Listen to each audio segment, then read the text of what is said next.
అంశంపైన చర్చిస్తున్నాం. మనకు అందుబాటులో ఉన్నారు బండారు రామారావు గారు. రామారావు గారు, మయన్మార్లో సైబర్ ముఠాల ఉచ్చులో పడి డిపోర్ట్ అయిన వారిలో తెలుగువారు ఎక్కువగా ఉన్నారు. అమాయకులను విదేశాలకు పంపి అక్రమాలకు పాల్పడుతున్న ఫేక్ ఏజెంట్లపైన రాష్ట్ర కేంద్ర ప్రభుత్వాలు ఎందుకు కఠిన చర్యలు తీసుకోవడం లేదు?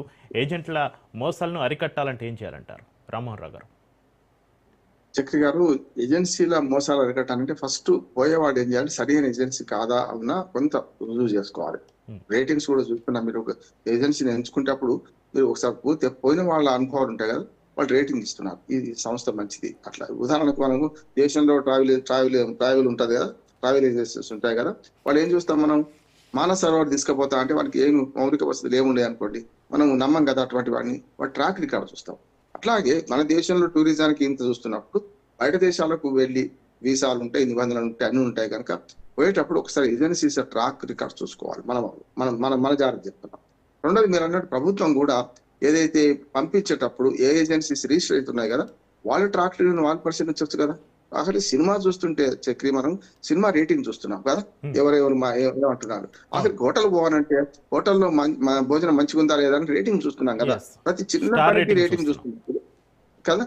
అటువంటిప్పుడు ఏజెన్సీస్ విషయంలో మనం జాగ్రత్త వహించాలి. అట్లాగే ప్రభుత్వం కూడా రేటింగ్స్ చూస్తా అంటే వీళ్ళ అందరి అభిప్రాయాలు ఉంటాయి కదా, పోయిన వాళ్ళ అభిప్రాయాలు కష్టపడ్డం, ఇట్లా వీళ్ళు కష్టపెట్టిండ్రు, మమ్మల్ని ఇబ్బంది పెట్టిండ్రు అని వాళ్ళకి పెడతారు కదా. ఆన్లైన్ లో చాలా మంది ఇప్పుడు వెనకట్లాగా లేదు కదా, సోషల్ మీడియా వచ్చినాక రకరకాలు చూస్తున్నాం.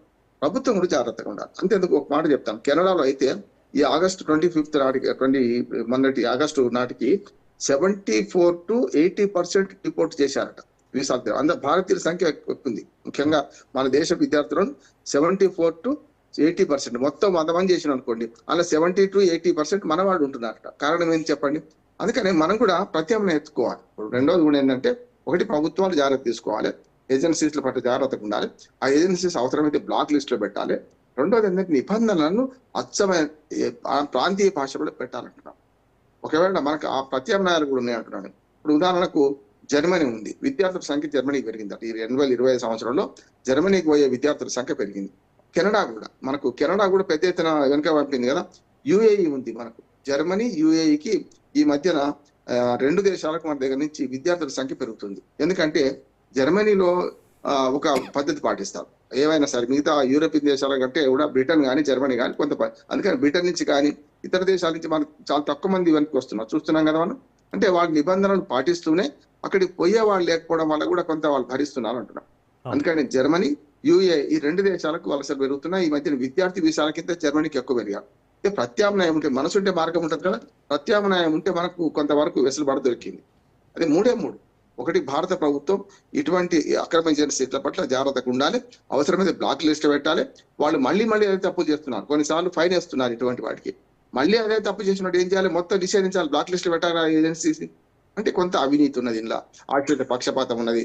రెండవది, ప్రతి ఏజెన్సీ కూడా తాము పంపితే ఏ సౌకర్యాలను చెప్తాము అనేది వైట్ అండ్ బ్లాక్ లో వాళ్ళు చెప్పాలి. అంటే కస్టమర్, మనందరూ కస్టమర్లమే కదా, పోయే వాళ్ళు కూడా లక్షల రూపాయలు పెట్టి పోతున్నారు, భూములు అమ్ముకొని పోతున్నారు, కొన్నిసార్లు అయితే 40-50 లక్షలు కనుక ఖర్చు పెట్టాల్సి వస్తుంది. అటువంటిప్పుడు వాళ్లకు పేపర్ ఇవ్వాలి, అయ్యా మేము ఈ సౌకర్యాలు కల్పిస్తాం, అక్కడికి వచ్చినాక ఇది ఉద్యోగం అని. వాటిని కూడా క్రాస్ చేసుకోవడానికి మనకి ఇప్పుడు అవకాశం ఉంది చక్రి. మనం చూస్తే గతంలో ఒక ఏజెన్సీ తెలుసుకోవాలంటే చాలా కష్టం ఉంటుండే. ఇప్పుడు మీరు ఏ కంపెనీలో ఉద్యోగం ఇప్పిస్తున్నారు అనుకుంటే ఆ కంపెనీ మొత్తం వివరాలు మనకు వెబ్సైట్ దొరుకుతాయి కదా, చూసుకోవచ్చు కదా. మనకు తెలియకపోవచ్చు, నిపుణులు ఎవరైనా చూసి చెప్పొచ్చు, లేకపోతే మనకు తెలిసిన మిత్రుల్ని విదేశాల్లో ఆ దేశంలో చదువుకుంటున్న మిత్రుడు ఎవరైనా ఉంటే మన వాళ్ళతో తెలుసుకోవచ్చు. అంటే క్రాస్ చెక్ చేసుకోవాలంటున్నాను. ఒకటేమో మనకి ఇది మనం దీనిలో చూసుకోవాలి, సోషల్ మీడియా చూడాలి రేటింగ్స్ గురించి. రెండవది ఏంటంటే, మన పేపర్ సరిగ్గా ఉన్నాయా లేవా, కంపెనీ నిజంగా అక్కడ ఉందా లేదా అని తెలుసుకోవడానికి నిమిషాల మీద పని. అరచేతిలో స్వర్గం ఉంది, అరచేతిలో మన ప్రపంచవంతం ఉన్నది కనుక మనం చూడరాకపోతే చూసే వాళ్ళని తెలుసుకోవాలి. ప్రత్యక్ష అనుభవం కూడా కొందరికి ఉంటుంది, అక్కడ పోయినాక ఏమైంది, ఎట్లా గెటాన్ కాగలేను, అందరూ ఎక్కి రావాలని కదా, వాళ్ళ అనుభవాలు కూడా తెలుసుకొని ఏ దేశం అయితే మనకు బాగా మనకు వస్తుందో చూసుకొని పోవాలి. అందుకని జర్మనీకి మన విద్యార్థుల వలస పెరగడానికి ప్రధానమైన కారణం, జర్మనీలో సేఫ్ సైడ్ అనుకుంటున్నారు, పోతున్నారు. అదే అమెరికాలో అయితే పోవడం కష్టమే, రావడం కష్టమే. ఇప్పుడు అమెరికాలో 20 ఏళ్ళ నుంచి ఉంటున్న వాళ్ళు కూడా చక్రి, మొన్నటి H1B వీసాల లొల్లిలో మళ్ళీ చాలా అపోహలు అపార్థాలు ఉన్నాయి కదా, ఇప్పుడు మా ఇండియాకు వచ్చి పోదామంటే భయపడుతున్నారు చక్రి. నా మిత్రుడు ఒక ఆయన 18 ఏళ్ళ నుంచి ఉంటున్నాడు ఆయన. ఒక మీటింగ్ రావాల్సి ఉండే, నేను పిలిచిన మీటింగ్ కు రావాలంటే ఆయన భయపడుతుంది. రామారావు గారు ఈసారి రాలేకపోతున్నా నేను, మరి రావడం పోవడం, మళ్ళీ పోదాము నమ్మకం వస్తే కష్టం కదా. ఎలాంటి పరిణామాలు మారుతున్నాయి అర్థం కావడం లేదు. అదే అప్పుడు చూసాం కదా, విమానాశ్రయాలు నిండిపోయి ఎక్కడికక్కడ మళ్ళీ విమానం దిగి మళ్ళీ వెనక్కి పోయిన సందర్భాలు ఉన్నాయి. చాలా పెద్ద ఎత్తున అపోహ సృష్టించారు కదా. తర్వాత మనకు ఆ వీసాల విషయంలో చాలా రిలాక్సేషన్ ఇచ్చింది ప్రభుత్వం, అమెరికా ప్రభుత్వం. ట్రంప్ వచ్చినాక ఎక్కువ భయపడుతుంది, ఎందుకంటే ట్రంప్ చంచలత్వం ఎక్కువ ఉన్నాడు, ఏ క్షణం ఏం చేస్తారో తెలియదు కదా.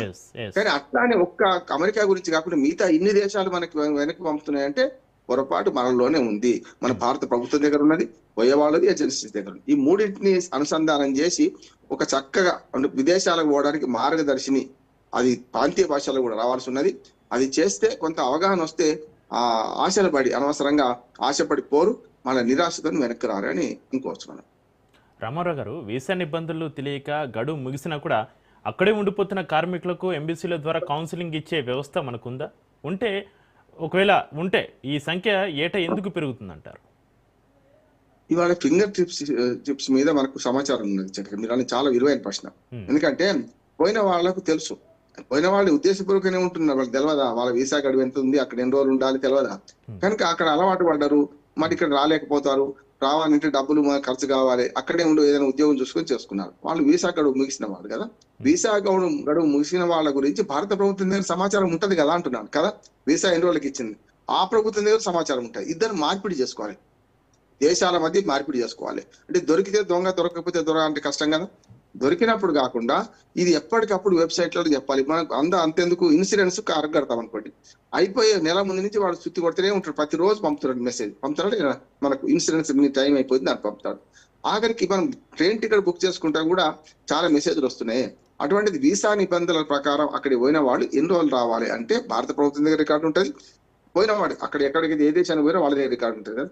పరస్పరం సమాచారం మార్పిడి చేసుకోవాలి. అప్పుడు ఆటోమేటిక్ గా నెల రోజులు 2 నెలల ముందు వాళ్ళు హెచ్చరిస్తారు, పోతారా పోరా అంటారు. ఒకసారి వాళ్ళకి నోటీస్ పంపుతారు, అక్కడ ఏ ప్రభుత్వం ఇక్కడ ఏ దేశంలో ఉంటే ఆ ప్రభుత్వం వాళ్ళు నోటీస్ పంపుతారు. నోటీస్ కూడా ఇవాళ అంతా ఆన్లైన్ అయిపోయిన తర్వాత ఎవరు పోయినా సెల్ ఫోన్ లేని వాళ్ళైతే లేరు కదా, ఆఖరికి వాట్సాప్ అని వాడతారు కదా. వాళ్ళు మెసేజ్ పంపాలి, బలవంతంగా కాకుండా అంతకు ముందే ఏర్పాటు చేసుకోమని చెప్పాలి, పంపించాలి.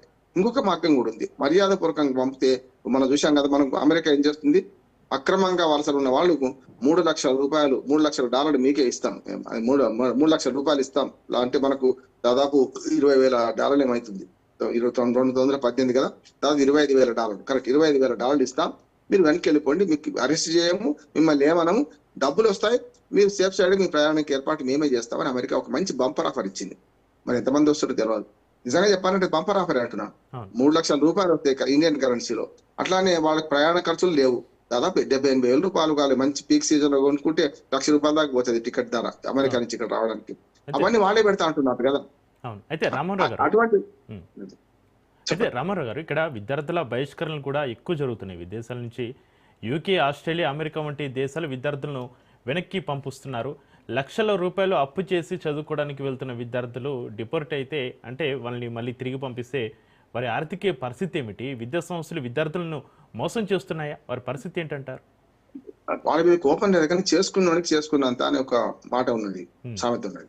వీళ్ళు పోయేటప్పుడు ఏ పర్పస్ పోతున్నా, నిజంగా చెప్పాలంటే వలసలు అభివృద్ధి చేస్తాయి. అందుకని అమెరికా మనం వదులుకుంటలేదు ఇప్పటికి కూడా. H1B వీసాలో ఖచ్చితంగా నైపుణ్యం ఉంది, నిజంగా నైపుణ్యం ఉన్న వాళ్ళకి తీసుకుంటాం అని అన్నది కదా.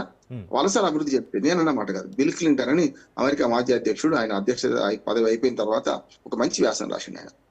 ఎక్కడైతే నిరుద్యోగం ఉంటుందో, ఎక్కడైతే పేదరికం ఉంటుందో అక్కడ తీవ్రవాదం ఉంటుంది.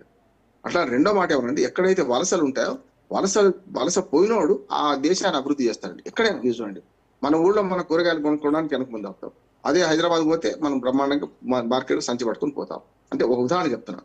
అట్లానే వలస ఎందుకు పోయినాం, మనం ఏ పర్పస్ లో పోయినాం అనే దాని మీద వలస అభివృద్ధి చేస్తుంది.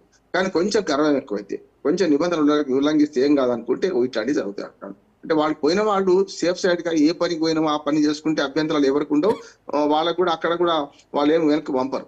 జరుగుతుంది అదే నేను చెప్పాను కదా. విద్యార్థుల వీసాలలో వెనక పోయిన వాళ్ళు చాలా మంది వాళ్ళ నిబంధనల విరుద్ధంగా గ్యాస్ స్టేషన్లు, ఆఖరికి ట్రంప్ ఇంట్లో పని మనుషులు భారతీయులు ఉన్నారట. ట్రంప్ మీద ఒక జోక్ వచ్చింది, అంటే నీ ఇంట్లో ఉన్న పని మనుషులు ఉంచుకుంటున్నావు కదా అంటే దానికి కారణం ఏంది, అక్కడ వాళ్ళు పని మనుషులు పెట్టుకోవాలంటే $5,000 ఇవ్వాలనుకోండి సంవత్సరానికి. $5,000 బదులు $2,000కి మనవాడు పనిచేస్తారు కదా. అది కూడా వాళ్ళు ఏం చేస్తున్నారు, గ్యాస్ స్టేషన్లలో లేకుంటే మనకు సూపర్ బజార్లలో పెద్ద ఎత్తున మన ఇప్పుడు ఏమైందంటే డబ్బులు ఎక్కువ ఇచ్చే మన వాళ్ళకు అమెరికన్లు పెట్టుకోవాల్సి వస్తుంది. అమెరికన్ ఫస్ట్ అని వాళ్ళు అన్నారు, కానీ భారతీయ కార్మికులు, ఈ మాట కార్మికులు అంటున్నాడు, అది నైపుణ్యం గల కార్మికులు కావచ్చు, నైపుణ్యం లేని వాళ్ళు కావచ్చు, వాళ్ళకి చౌకకు దొరుకుతుంటే పెట్టుకున్నారు, వాళ్ళు తప్పు కాదు. వీళ్ళు కూడా ఏంటంటే వేడి నీళ్ళకి చన్నీళ్ళు తేవడానికి వీళ్ళు కూడా అక్కడ చేశారు. విద్యార్థి వీసా మీద విద్యార్థుల మీద ప్రధానంగా పడడానికి నేను 3 కారణాలు చెప్తున్నాను. ఒకటేమో వాళ్ళు సోషల్ మీడియాలో విచ్చలవిడిగా ఉన్నాడు. సినిమా రిలీజ్ నుంచి మొదలుకొని మన దగ్గర సినిమా రిలీజ్ అయితే దాని మీద హైప్ క్రియేట్ చేసి వాళ్ళు అక్కడ పోస్టింగ్స్ పెట్టడం, విదేశ సంబంధాలు కూడా. అమెరికా శత్రు దేశం పట్ల వీడు అక్కడ మూవ్మెంట్ చేస్తా అంటే ఎట్లా, తప్పు కదా. అక్కడికి పోయి చదువుకోవడానికి అది విడిచిపెట్టి సొంత అభిప్రాయాలు ఉండొద్దట్లేదు, రాజకీయ అభిప్రాయాలు అస్సలు ఉండొద్దట్లేదు, కానీ దాన్ని అక్కడ వాళ్ళ శాంతి భద్రతలకు భంగం కలిగించడం, అక్కడ సోషల్ మీడియాను ప్రభావితం చేయడము, చట్టాలు లోబడి ఉండి చదువుకోవాలి కదా. చదువుకున్న పోయినోడు మిగతా రాజకీయాలు వద్దంటలేదు. రాజకీయాల సంగతి ఉంటే నువ్వు ఆర్టికల్ ఇండియాలో రాసుకో, అక్కడ కాదు కదా చేయాలి. అది కూడా పట్టుకుంటారు, ఇండియాలో రాసుకున్నా పట్టుకుంటారు. సోషల్ మీడియా ఇప్పుడు ఎక్కడ పోలీసు దొంగ ఆట ఆడుతున్నట్లు లెక్క. ప్రతి మినిట్ కూడా వీళ్ళు సోషల్ మీడియాలో ఏం పెడుతున్నా చూస్తున్నారు కదా. అందుకని దానివల్ల విద్యార్థుల విషయాలు ఎక్కువ తిరస్కరించబడుతున్నాయి, డిపోర్టేషన్ కూడా అవకాశం ఎక్కువస్తున్నారు. అందుకని చివరిగా ఒక మంచి అవకాశం $25,000 తీసుకోండి, మీ దేశాన్ని మీరు వెళ్ళిపోండి, మీ ప్రయాణ ఖర్చులు మేము భరిస్తాం, బంపర్ ఆఫర్ ఇచ్చింది. అటువంటి ఆఫర్ ఇవ్వడానికి కారణం కూడా మన వాళ్ళే అంటున్నాను. అదే చెప్తున్నాను, సంపద ప్రదర్శన, న్యూసెన్స్ క్రియేట్ చేయడం, సోషల్ మీడియాను అడ్డగోలుగా వాడడం. అమెరికా లాంటి దేశాలు, కెనడాలో ఇంకొక మాట ఉన్నది, మన సిక్కు తీవ్రవాదులు పోయి అక్కడ ఫేస్ పెట్టుకుని అక్కడ పెద్ద ఎత్తి మనమైతే 2 సార్లు రాయబారిని పిలిపించి చెప్పాం కదా, మా అంతర్గత విషయాలను మీరు జోక్యం చేసుకుంటారని చెప్పాం కనుక మన భారతదేశంలో తీవ్రవాదాన్ని